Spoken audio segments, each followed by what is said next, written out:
Сәлеметсіздер ме? Мен каналыма қош келдіңіздер. Осы видеода мен сіздерге соңға бармайық, NPF-ға бармайық. YouGov мобайл қосымшасы арқылы NPF-та қанша сума жиналғандығын көре аласыздар. Ол үшін YouGov мобайл қосымшасын Play Market немесе App Store-дан жүктеп аласыздар. Ол жақта тіркелесіздер. YouGov мобайл қосымшасын ашамыз.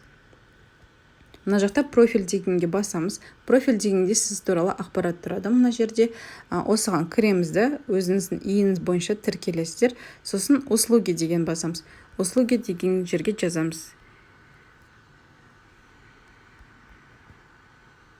Міне екіншісі предоставление информации о поступлении денежных средств, яғни информация о состоянии пенсионных накоплений с учетом инвестиционного дохода, яғни инвестициялық табысыңыз ескерілген сіздің пенсионный фондтағы ақшаңыздың сумасын көруге болады.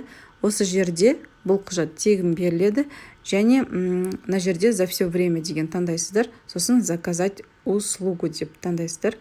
Міне бұл құжат в обработке деп тұр, яғни 4 сағаттан кейін дайын болады. Мен бұл құжатты алдын ала алып қойғанмын. Сол үшін мен уведомление деген жерге кіремін де, міне предоставление информации о поступлении денежных средств вкладчика дегенді басамыз. Мына жерде завершено деп тұр. Осыны ашам да.